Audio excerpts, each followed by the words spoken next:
You never saw it coming, did you? Well, WWE SummerSlam event happened, and let's talk about one of the matches that I was honestly looking forward to and was honestly favoring more than over virtually any other match. I was interested mostly in the Monster versus the Fiend, Bray Wyatt, in what was announced to be a Falls Count Anywhere match during the returning Talking Smack. Um, yeah, so remember how Strowman visited the swamp and everything? Yeah, that was possibly the worst idea in his life because now he's unleashed the Fiend upon the world once more, and not only that, but now Braun Strowman's been infected by the Fiend's power, becoming the monster among men once more, to the point that he is turning away those who care about him, like Alexa Bliss. So that whole stuff they did with the Extreme Rules event did matter. So thank God for that. Uh, so then Bray Wyatt said that he's going to hurt Strowman, and the only way to hurt Strowman is to go. And since he's disappeared, since Strowman disappeared, he needs to go after someone Strowman cares about. And we got that shocking moment on SmackDown where in the 2020s, Bray Wyatt does the mandible claw on Alexa Bliss, Braun's sort of girlfriend or something. But yeah, to see that big moment happen where they go ahead and do this a moment, it's honestly shocking. But yeah, I was genuinely amazed they did that. I didn't think they were going to do it in 2020 anymore, but or at least they'll do it to someone who could take that kind of bump because Alexa Bliss, has a history of concussions and even had her career almost ended because of it. But yeah, but then they went weird where she starts to go be all enamored by the Fiend, and that was a little odd. I found that was odd. And as you can see, my current quarantine beard is back in place. So I'll have to have that shaved off soon by my mother. She'll help. Um, so yeah, then this whole thing happened where Braun Strowman came back, and then they finally decided to say, okay, let's acknowledge it. Where how it seemed every person that the Fiend fought always turned heel. Like, first it was Finn Balor, he goes back to being the Prince from New Japan Pro Wrestling. Booking wise, it's been more questioning. Daniel Bryan Seth Rollins became the Messiah, though let's be honest, he was going to turn heel one way or another because of his attitude he displayed, and you see the video I talked about that. Then he went after Daniel Bryan, transformed him back into a hybrid version of the American Dragon and the Yes Movement Bryan and Danielson, and then he went after the Miz and turned Miz back into the cocky, arrogant SOB that everyone hates. Booking wise, that's a lot different answer. And now they were like, okay, yep, let's acknowledge it. The Fiend is responsible for all these transformations, which means we can go with our Herald of NXT route if we wanted to. So, yeah, Braun Strowman has reverted back to the monster among men, and now he's throwing away his attachments, and he nearly kills Alexa Bliss. Till the Fiend comes to the rescue inadvertently. He doesn't seem to care either. And now it looks like Nikki Cross might be caught in the mix by Alexa Bliss, might be transforming soon, since she seems to be out of it. And I was thinking, like, when they announced it was going to be a Falls Count Anywhere match on the returning Talking Smack, which is convenient timing considering that Renee Young's gone. I'm not saying Vince is probably being petty, but I'm pretty sure I'm saying he's petty. But anyways, yeah. So they get to this and they described it was a battle between gods and titans or movie monsters. It's like, like Abbott Costello meet Frankenstein and all the Universal monster movies they used to do back in the days before any of us were born. So the original shared universe, though I'll still say to death that wrestling was the first shared universe. but that's neither here nor there.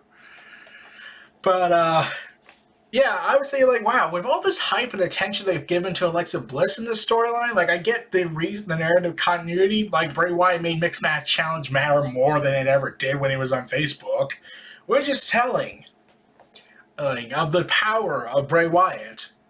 Praise be.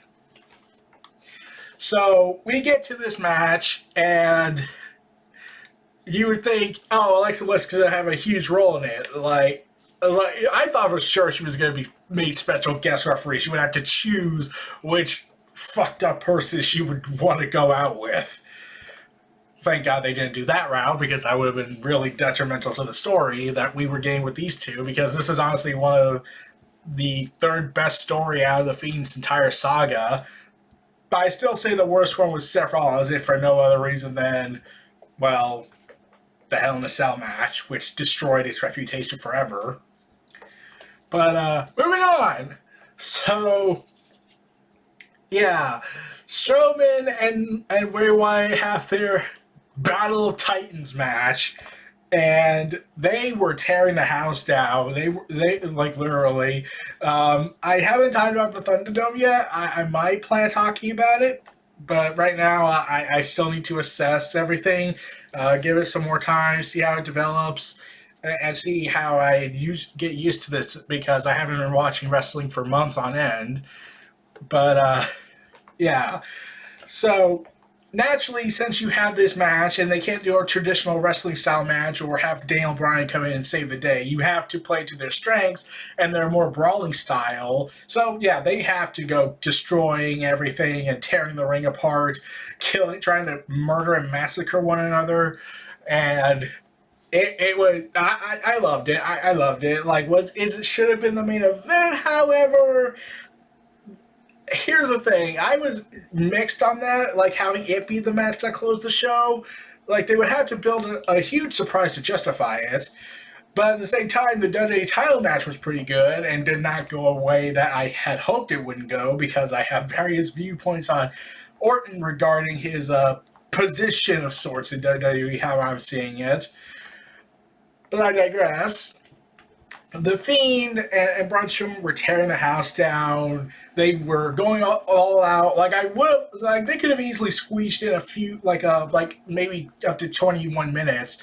It was only 13 minutes. I could have squeezed in a little bit more chaos in the back, because to see the fear in people, to see how people react seeing the Fiend, those who never had wronged the Fiend, but now we're like, yeah, I'm not fucking with that guy, so I'm going to just walk away. I'm going to walk away. I'll be right back. But sadly, that wasn't what happened. They went to the back. They went to the backstage area where Vince usually likes to stay at. Surprised they didn't have him there, because they did tease that Bray Wyatt was going to attack Vince, and that would have been freaking awesome and the greatest thing the Fiend ever did for us, besides create his own little universe. But I digress. And I thought, honestly, they were going to, like, with the Fiend has to be this unstoppable force that could take any finisher that's not a lazy part-timer who goes ahead and uses his charity as an excuse to get over in wrestling. I'm looking at you, Bill. So, you got that equation. But, yeah, I was wondering, how far are they going to keep pushing that idea? Not saying it's bad. I'm saying, like, what if they try to do something that, since, the boss is so insane, that he would book it in a way that would lead to Bray Wyatt win him Rotunda actually getting hurt. Because they overused it when the Seth Rollins stuff happened, because they were like, oh, he could take 20 different shots to the head. We'll use his steel chair. He'll take it. They'll no-sell it, even though the damage could be very real and he did sustain a concussion. But, screw that, right? And I thought they were going to go through walls and smash through the stage area. I'm like, granted, that probably would have been a lot more expensive than they could have done, but they tore the ring apart. That at least Strowman channeled his inner Tommaso Ciampa. In fact, I was worried when Strowman got with the box cutter, he was going to cut the mask off, and I was going to be like, no, I will not accept this. And then you would never see this video. Luckily, they didn't do that. They just went with Strowman trying to, tear the ring apart. And Bray Wyatt tries to use the mandible claw, but can't because Strowman is too strong and is resisting.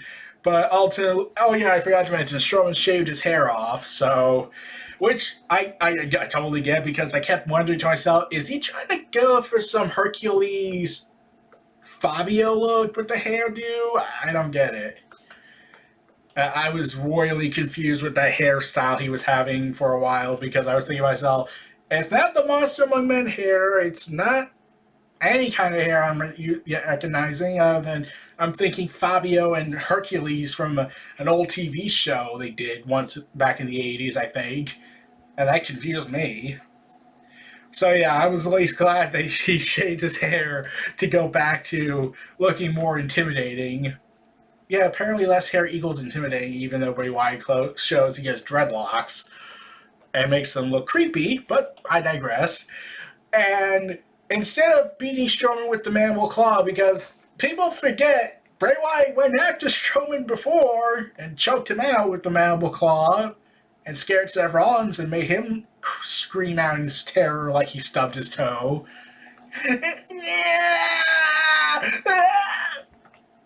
So, yeah. And then Bray Wyatt launches two Sister Abigails, hitting onto the open woodboard floor, gain the victory, winning back the title he never should have lost. Yay! And thus securing his reign at the top of the mountain once more.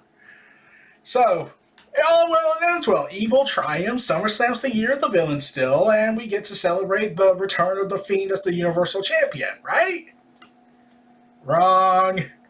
Because after months of disappearing and like the whole "you'll never see it coming," they kept shoving in our faces, and the fact that he said to Vince, "No, I'm not doing this because the virus."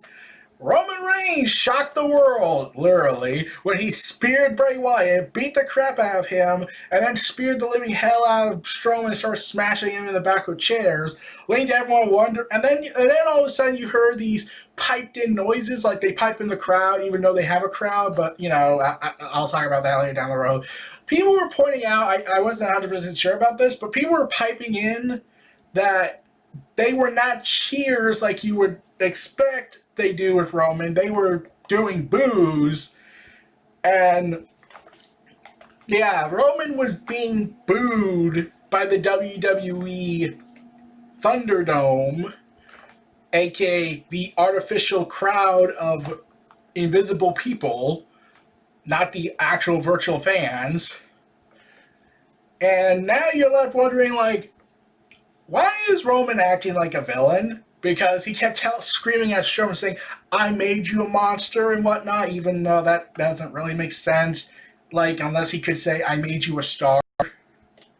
Which would make more sense because Strowman became Universal Champion because Roman said, "Fuck Vince, I'm not doing the shows until the virus is over," or something. Or you make better improvements. And considering what happened a few months back, glad Roman wasn't around when that happened. But yeah, so seeing Roman back was awesome, having his new shirt wreck everything and leave, which certainly doesn't fit the strategy of a certain retribution group that's been running around lately. And yeah, that was a big surprise for SummerSlam. I was thinking to myself, man, I don't know how to feel about that, because I was like, whenever they do an ending for SummerSlam, well, except for the last few years, they would usually set the stage for a long-term storyline that would last until Mania at the very latest. But after the whole Authority debacle and how that went, they pretty much knew to realize, yeah, we probably shouldn't do that anymore because we'll probably fuck it up, which they will. In fact, that's why I'm waiting for to see what the Retribution end goal is. But yeah, Roman Reigns coming back, and there's a piped in audio of boos after him. Like either WWE finally came to their senses and realized, yeah, this isn't gonna work, or B, they're finally saying, hey, we're gonna turn him heel. I mean, like, we have our doubts about that. I'm still skeptical. But because this is Vince and he will never submit to defeat, and if he somehow does submit to defeat, he'll find a way to say fuck all of you still, and do some petty bastardization of everything. Like, you know, when we had Yeselmania and then they tried to turn it and spin the narrative and say, oh, we made that idea. We created that. This was all part of the plan. No, it wasn't. But yeah, so Roman, it's good to see him back. Still thinking due to the virus that probably would be a bad idea, especially since they're in Florida of all places. Though Roman does live in Florida. But yeah, so Roman Reigns is back. He's coming after the Universal title. I didn't like him going ahead and breaking kayfabe of him saying that, dude, you're just a guy in a clown mask. It's like, that's what the thing I don't like about Cena whenever he uses humor, which sucks, to devalue the heel and make them react. Because the Fiend isn't supposed to be seen as a guy in a mask. It's supposed to be a supernatural entity. Because I'm pretty sure Firefly Funhouse was the equivalent of realism, even though it wasn't. But I'm not surprised because Roman Reigns said a few months back, earlier before, you know, the whole year went ballistic, where he said, and I quote, this is a realistic era. We are about competition and whatnot. We're not about that outlandish cartoon characters.